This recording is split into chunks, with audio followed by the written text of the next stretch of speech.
Okay, so let's ask ourselves this question. Could Scotland win the 2023 Rugby World Cup? Well, if you watch this video, I'm going to share my views and opinions about that.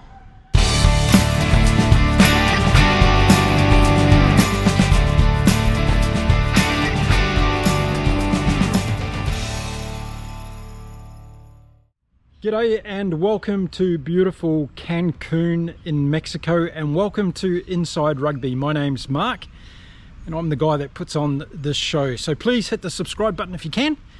Helps me on my YouTube journey. Now in this video I wanted to talk about Scotland because I'm seeing some really good things happening with this team. And I got asked by a friend the other day, do you think Scotland can win the Rugby World Cup?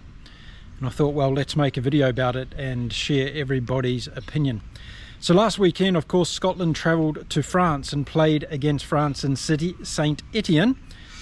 And what a game it was. It was a great game of rugby, and I'm sure that 99% of you agree that after watching that England and Wales game, it was a breath of fresh air to watch the France versus Scotland game. And I was really impressed with Scotland in this game.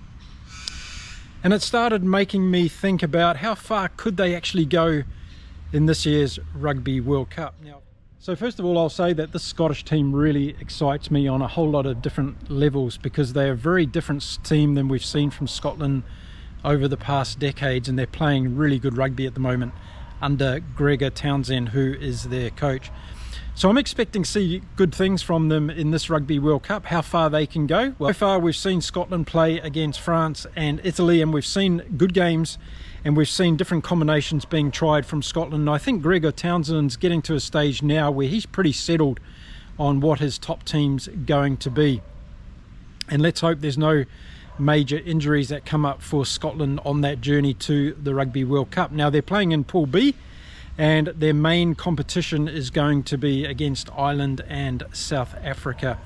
So they're going to have to hit the ground running, and they're going to have to play very, very good rugby just to get out of that pool. And I think this is where the challenge comes for this Scottish team. Now, looking at the team itself, I really like this Scottish team. They've got a lot of good things going on in the backs, and they've got a lot of power up front and ball winning potential, and we saw that against France. And what surprised me a little bit against France was that Scotland didn't fall away in that early second half when they got 2 tries scored against them. They got some momentum back and they put it all back on France, scoring 2 good tries of their own in the second half, and that was a really good effort from Scotland. And I think I've said in previous videos that previous Scottish teams, after what happened just after half time, they probably would have fallen away and capitulated a little bit and probably lost by 20 or 30 points.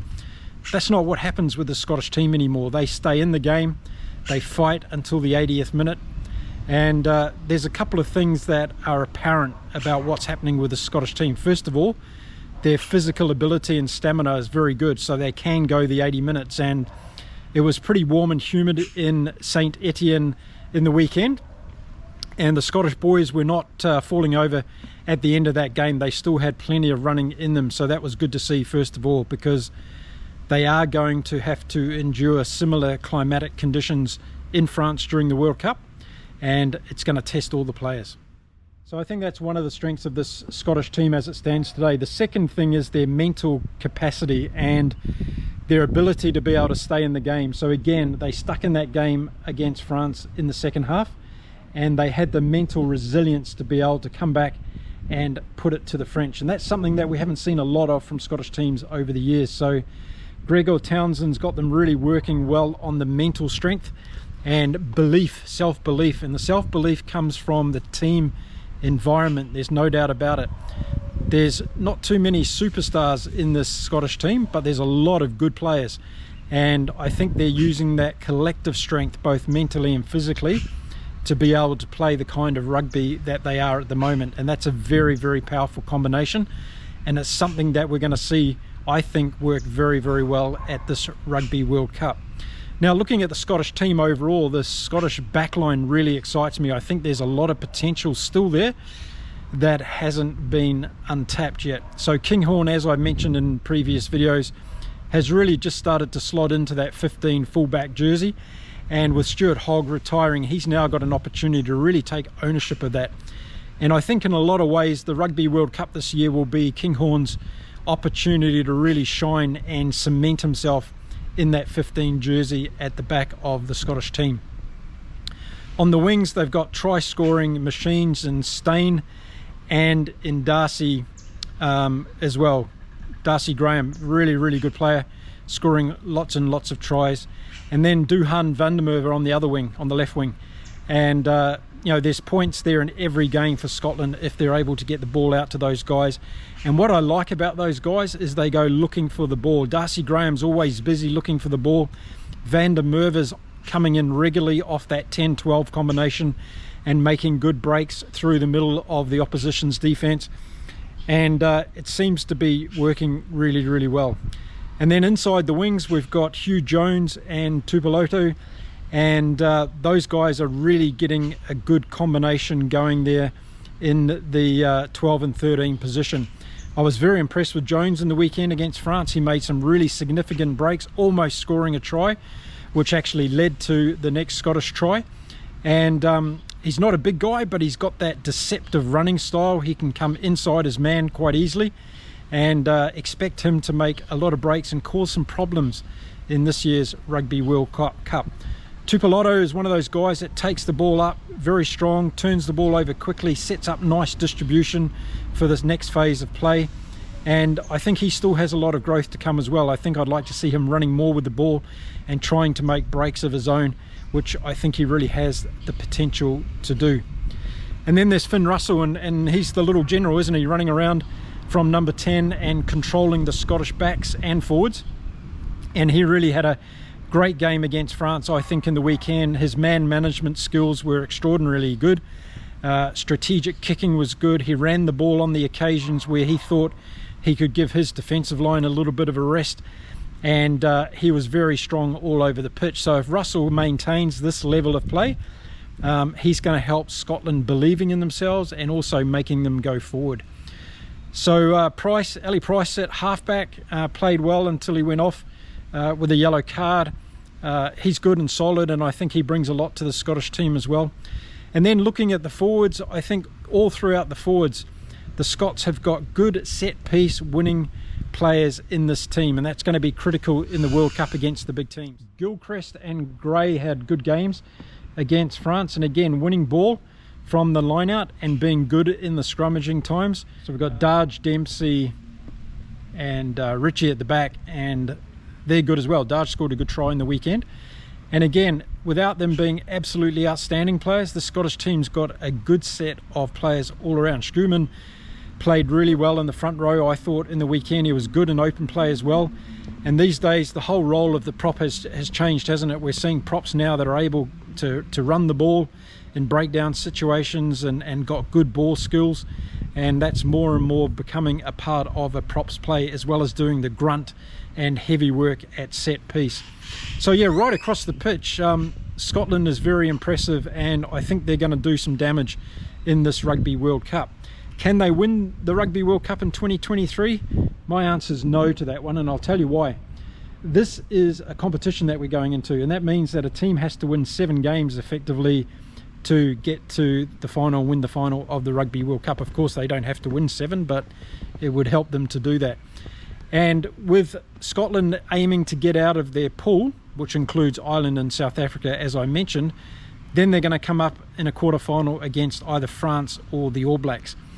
And then they're going to come up against another world-beating team in the semi-finals, and then they're going to get a tough game in the final if they get all that way. And I think where Scotland are going to fall over in this tournament is they're just not going to be able to beat the quality world top 4 or 5 teams in a row to get significantly too far. If they get through to the quarterfinals, I think they've done a fantastic job. If they happen to win one of those quarterfinals, then to me that would be like them winning the Rugby World Cup. And then, you know, as we say, once you get into the semi-finals, all bets are off because anybody could do it. But I think Scotland's going to have the issue of not being able to play 100% games, which they're going to have to beat these top world teams to get themselves past the quarterfinals. So I think that's where they're probably going to fall over. But I think we shouldn't distract from what they could do in this World Cup. I think they could be giant beaters. I think both South Africa and Ireland will be paying Scotland a lot of respect, as they should be, because they're going to give them a hard time in this World Cup. Now, as we know, there's a lot of time between games in this World Cup, so Scotland has 7-10 days between their matches, so if they do pick up a couple of niggling injuries, they're going to perhaps be able to deal with that, so that's another thing on their side. But again, like some of the other teams, I don't think they've got the depth in their squad to be able to replace. For instance, if a Finn Russell gets taken out by injury, then they're going to have a major problem covering somebody like that. And I think some of their other positions are also in that situation as well. So while some of the top teams have coverage in certain positions, I think if Australia lose Carter Gordon, if Scotland lose Finn Russell, then those teams are going to be put under immense pressure to be able to go forward. But again, I want to make a positive video on Scotland because I really like this team. I like to see the game of rugby they're playing. They're hanging in there, they're giving teams, and they really can beat anybody on their given day. Whether or not they can back that up game after game as is required in the Rugby World Cup, that's what we've got to see. And I'm saying, for one, that I don't think they're going to be able to do it. Now, I might be wrong, and I hope I am, because I'd like to see Scotland do very, very well. And as one of my viewers has pointed out, they've got the lowest percentage of players to choose from of all the major nations in world rugby. So they've done an amazing job to put this team together and to get them playing the way they are at the moment. So let me know what you think in the comments. What do you think about Scotland? Do you think they can win the Rugby World Cup in 2023? And if not, how far do you think they can go? Do you see them getting out of that dangerous Pool B? Can they beat Ireland and South Africa?